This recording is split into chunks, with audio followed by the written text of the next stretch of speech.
Well, guys, thought I'd catch you up with what's been going on this weekend. It has been a GSD weekend for sure, man. I cut out this one joist, and this whole back here is going to be done as a deck so that you can have some plants growing back here, but more just so it's really nice for this pond that's going in. This is a leak containment tray that's used for industrial type things. It was used, I got it off Facebook Marketplace. I got two of them. I don't even know what I'm gonna do with the second one. I mean, it's too big to easily dump, 250 gallons. If that's put where ducks can get to it, it will be disgusting in a day. Of course, they can't get in here. I'll have to, once I get it running, if I don't have that door put back in, I'll have to put someone to keep them out. They do come in here once in a while. But as you can see, it's gonna sit just a little bit above the lip there, about 4 inches, maybe 6 inches above that lip. And I got to get backfill with some stone and stuff around it. I'm going to get a bulkhead in it and penetrate that outer wall so that if there's any drainage, instead of draining in here, it drains out there when it overfills. I think I'm going to probably run one ebb and flow bed over in that corner for it, just for filtration, and we'll plant it with mint or something like that. I'm not sure what yet. But I want to keep this all open. I want to might even deck this area, or I might just do this all in gravel right here, and then the deck will run from here to there. I definitely want to make it really easy for critters to get in and out. I'm gonna have a lot of toads and frogs and stuff in here, because it's just a great place for them, you know. And as shallow as that is, that's about 12 inches. I am gonna have to do some things to try to put as much shade over it as I possibly can, but that should not be an issue at all. I got some ideas on how to do that. I want to be able to enjoy the water, but I want to keep it cool, because you can see at some of these down here. Now I run 60% shade cloth on this in a lot of the year on this aviary. So that's huge in of itself. I just might have to start running it in this area. But if I was going to do cracky hydro back there, then, you know, that 60% is a bit much for tomatoes and stuff like that. But I might just not do that. I might make this just more of a sitting area in here to hang out. Go ahead and put that 60% shade cloth up, and except for the winter, when you need the sun coming in, leave it.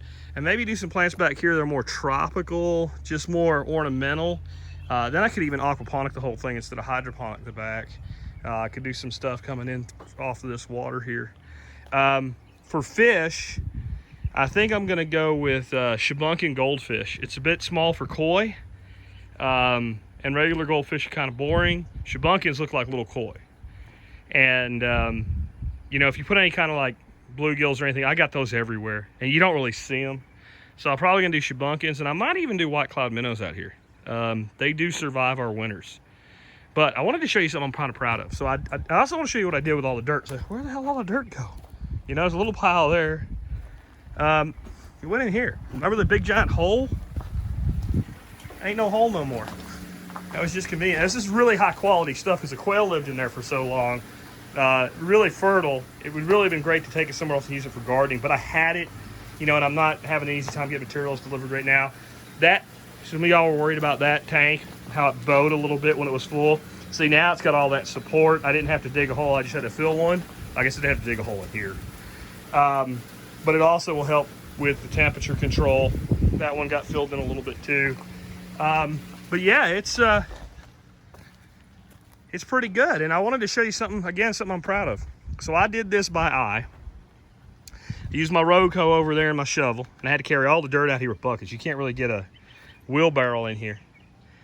And just kind of walked around and felt it with my feet, kept using my hoe, and said, I wonder if I drop that in, how it will look. And I said to myself, surely you did not get this thing level. But I looked at it and said, you know, it looks pretty level. Folks, I am telling you, I defy you.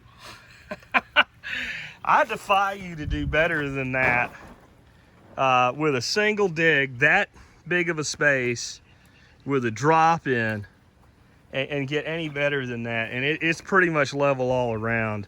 It shows a little tiny bit off level on this side, but I think it's more that rail is bent than anything else. It's level on both of those. And I put a board across the caddy corner. It's level that way and that way and that way. So I just think I have a bent rail here. That rail's bent a little bit right there. I mean, that's as level as it's gonna be. And so it's pretty much ready to go. I just need to backfill it. I'm going to backfill it with I got a ton of lava rock over there, and I'm going to backfill it with that because that'll help with the drainage. But I want to get a bulkhead in it, get an overflow set up, what have you. I'll be doing that tomorrow. I've got other work to do with the wife now. We're going to start getting the garage cleaned out because I done bought me a new toy. What was my new toy? Some of y'all know. If you don't know, you'll find out this week.